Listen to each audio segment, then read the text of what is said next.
Have you noticed how electric vehicles are getting more expensive? What if I told you a 25% tariff could make your dream EV even less affordable? And it's not just happening in the US.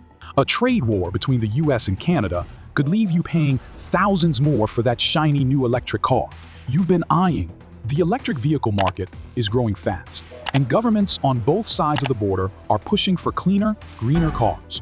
But now, the North American EV landscape is being shaken by a trade war that could turn the road ahead into a detour. Tariffs on US-made EVs are climbing, and that means the cars we all thought would help save the planet might soon be out of reach for many buyers. In today's video, we're diving deep into how these tariff changes could completely alter the way we think about electric vehicles, the prices we pay, and even how quickly we can transition away from gas-powered cars. From supply chain headaches to rising prices, we'll break down the full picture of how this trade conflict will affect your next car purchase and what it means for the future of EVs.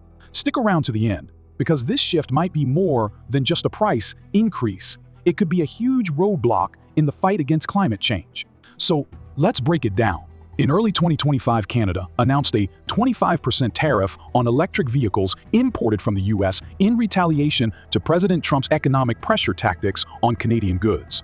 This decision came after a series of escalating tensions between the two countries, where trade wars and disputes over issues like fentanyl and supply chains dominated the headlines.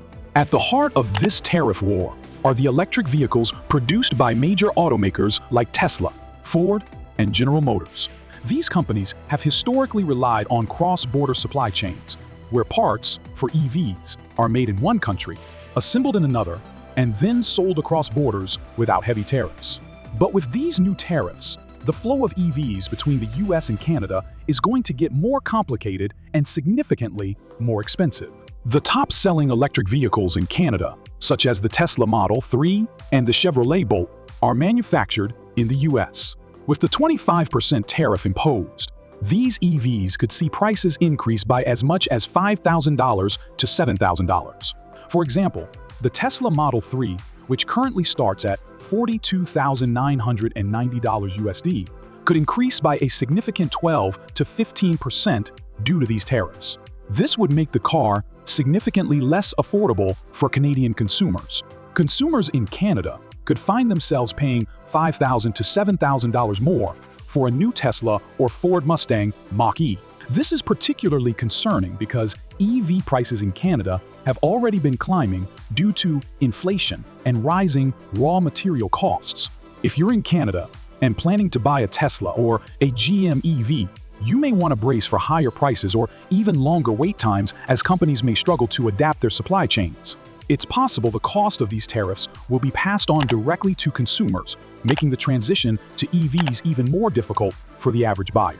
The EV market isn't just about finished vehicles, it's about the complex web of parts, suppliers, and manufacturers that make it all possible.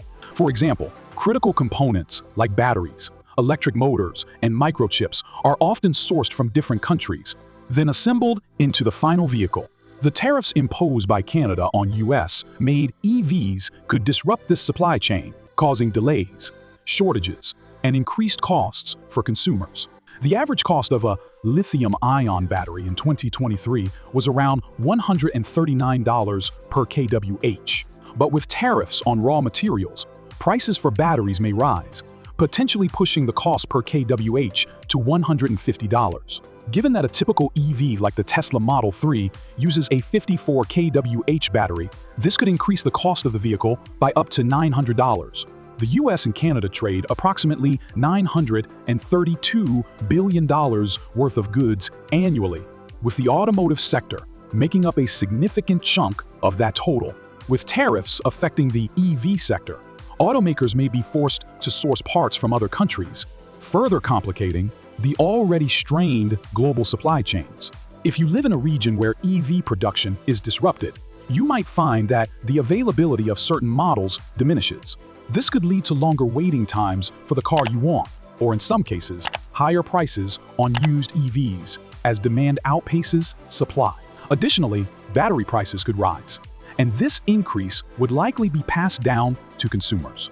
For anyone thinking about buying an EV in the near future, these disruptions could delay your purchase or make it more expensive than anticipated. Beyond the immediate impact on consumers and automakers, these tariffs could have a ripple effect throughout the North American economy. For example, if the US and Canada continue their tariff policies, it could increase the cost of manufacturing not just for automakers, but for the broader manufacturing sector as well. As the US depends heavily on imports of raw materials from Canada, this could push up prices across many industries, not just for electric vehicles. The automotive industry in North America contributes over $62.1 billion to the Canadian economy and is a significant employer. The 25% tariff on US-made electric vehicles could have far-reaching effects on over 125,000 Canadian jobs tied to vehicle manufacturing. In 2023, the total trade value between the US and Canada was around $932 billion, and tariffs on vehicles alone account for nearly $30 billion of that total. With these tariffs now in place, the overall cost of goods, from vehicles to steel, could see an increase of up to 10% in prices. In everyday terms, this means that many goods, not just cars, could become more expensive. If the cost of building and shipping vehicles increases, consumers might find themselves paying more for everything from new cars to electronics. Additionally, if the tariff-induced uncertainty causes delays in the production of goods, it could lead to further supply chain disruptions, resulting in shortages and rising prices in everyday consumer products. Despite these challenges, North America's push toward EV adoption is unlikely to slow down completely. Governments are still heavily invested in the green transition, with policies to encourage clean energy, reduce emissions, and promote electric vehicles. In the US, President Biden's government has allocated funds to support the electric vehicle market, including subsidies for EV buyers and investments in battery manufacturing. In 2024, the global electric vehicle market size was valued at $1,328.08 billion, and it's expected to grow at a compound annual growth rate (CAGR) of 32.5% from 2025 to 2030. North America alone saw a 60% increase in EV sales in 2024 compared to the previous year, with 1.4 million electric vehicles sold. The US government has invested over $7.5 billion into EV infrastructure, including charging stations and battery research, and the Biden administration aims to have 50% of all new car sales be electric by 2030. However, these tariffs could create a scenario where automakers and consumers find themselves in a paradox. While the global push toward electrification grows, protectionist measures like tariffs could make it harder for consumers to transition to EVs.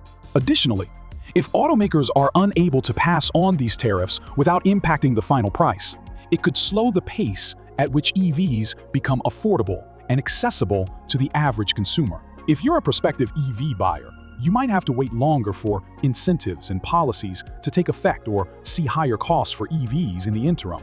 It could also mean fewer affordable options for those who want to transition from gas-powered cars to cleaner alternatives.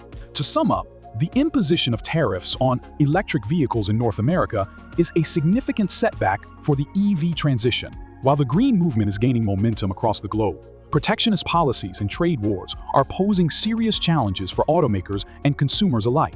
The rise in EV prices, coupled with supply chain disruptions, could slow down adoption and make it harder for the average consumer to make the switch to an electric vehicle. While government incentives and industry support remain crucial, the current tariff situation could create roadblocks that delay the transition to a greener, more sustainable future. However, it's not all bad news. Governments and automakers are resilient, and many are finding ways to adapt to these changes. As the world shifts toward a clean energy future, we can still hope for solutions that make EVs more affordable and accessible. About seeking out new markets, but also about enhancing the resilience of Canada's energy sector. Europe is a particularly attractive market. The European Union, with a population of over 450 million, has long relied on energy imports due to limited domestic energy production. In 2020, Europe imported 57.5% of its oil. The EU is also undergoing an energy transition to reduce its reliance on fossil fuels, but it still remains heavily dependent on energy imports. Canada's abundant natural gas reserves and low-cost oil could play a key role in Europe's energy mix in the coming years. In Asia, countries like China, Japan, and South Korea are among the largest energy consumers globally. In 2020, China accounted for approximately 26% of the world's total energy consumption, making it the largest energy consumer globally, and it continues to grow rapidly. Canada's move to diversify its energy exports to Asia is vital for capturing this growing demand. Chapter 4: Comprehensive Economic and Trade Agreement (CETA) with the EU.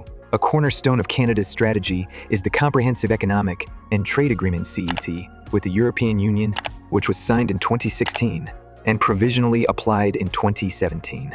The agreement eliminates tariffs on almost all goods traded between Canada and the EU, including energy products like oil, natural gas, and electricity. CETA also grants Canadian companies preferential access to the EU market, which is the second largest energy consumer in the world after China.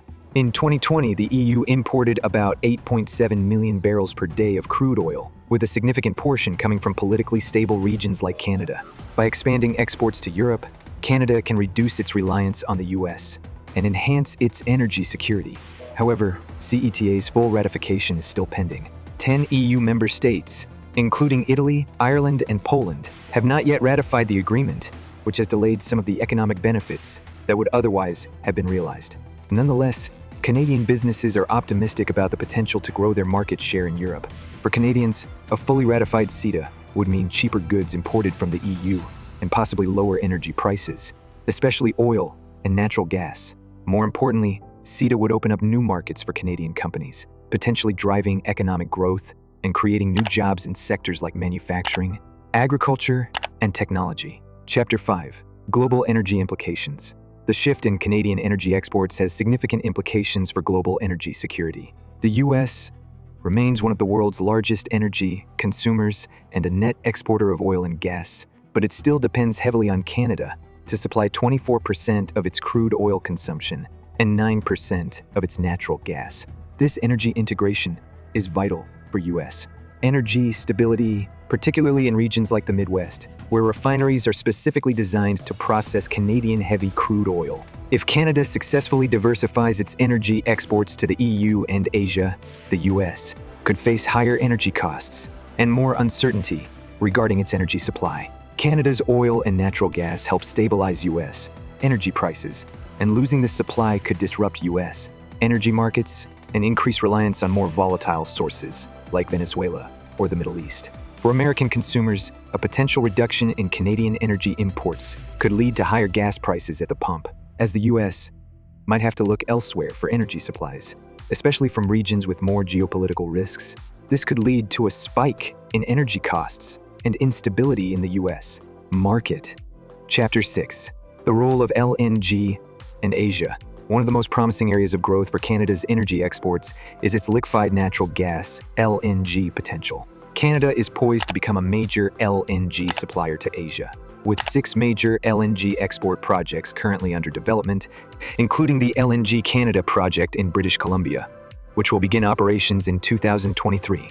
Phase 1 of the LNG Canada export facility is nearing completion and aims to commence LNG exports by mid-2025. This initial phase is projected to have an export capacity of approximately 1.84 billion cubic feet per day BCFD. A proposed Phase 2 expansion could potentially double this capacity, adding an additional 1.84 BFD, contingent upon a final investment decision.